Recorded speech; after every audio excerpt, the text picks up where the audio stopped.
All right.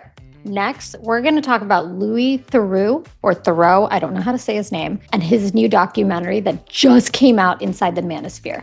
It is insane. It's but insane. also, but it's as insane as it is, I don't think they went deep enough. Agreed.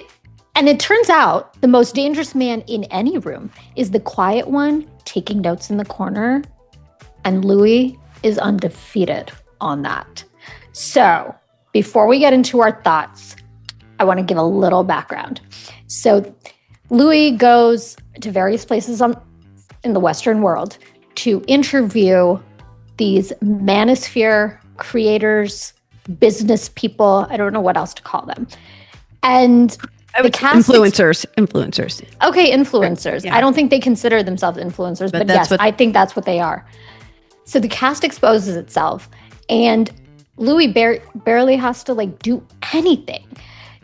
HS Tiki Taki claims to make 56,000 pounds a day from trading and own a $3.5 million Essex mansion.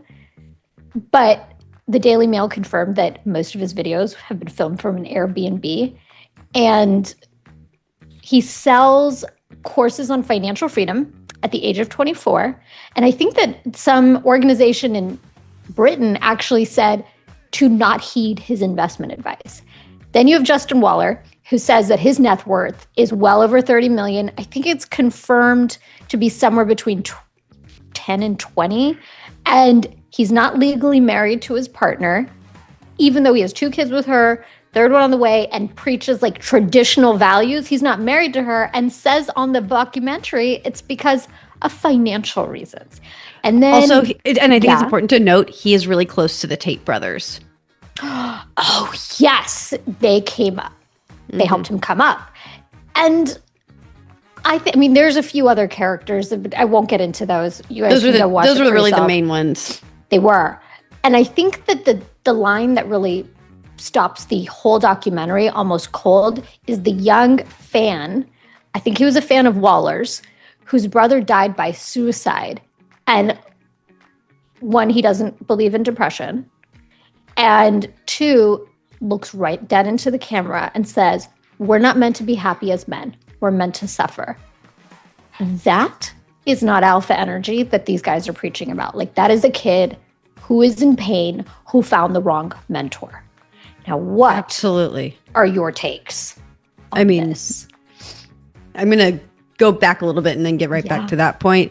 Yeah. One of the things that killed me was that when Justin Waller said it's one-way monogamy, because if a woman loves a man, she doesn't want to sleep with anybody else. But apparently that doesn't go for men. Right. What it did is, I think, go back, and I know the biology behind it, saying men are hunters and gatherers, and their whole goal is to chase, more or less. Mm-hmm. But that's not modern love. And you can say whatever you want. Everyone's entitled to their own opinion, their own feelings about it. But you stating one-way monogamy is pretty disgusting and entitled. And the fact that people are, and here's the thing, if that's what you want in a relationship, totally fine. I'm not judging you. I'm not anything. But again, this kind of goes back to the episode we were talking about, of your own life core era. What do you actually want? Both the woman and the man. And again, not what someone's telling you want or should be having. Right. There's lifestyles out there for everybody, but they're respectful. The manosphere exists because we let it. Many of these young men, right, they share very real wounds, absent fathers, they all mention, no emotional modeling, genuine confusion about what healthy masculinity looks like, which is what you touched on. And the people who should have shown up, schools, fathers, coaches, mainstream culture, didn't. And these influencers didn't create this culture in a vacuum. They filled a space that had been totally abandoned. And I also think Louis is not even the hero of the story. A great documentary and a Netflix deal do not help a 16-year-old who's already watched 400 hours of this content. We're really it's very good at exposing the manosphere, but we're awful at replacing it with anything. But I also really hope that Louis, who is a father of 3 boys himself, by the way, he said in an interview that as a parent, you hope your influence outweighs what they're being fed online. But truthfully, they spend many more hours on their phones than they do with us. And we don't always know what they're looking at. Facts. So monitor your kids, guys. Like, these kids have access to so much. And unless we want to raise a whole like generation of like, I don't want my children being raised by people who don't know who they are online.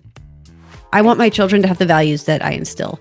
So I hope that one day your kids actually do watch this with you sitting next to them, explaining why this is so wrong, and how to be better, and what success looks like to them.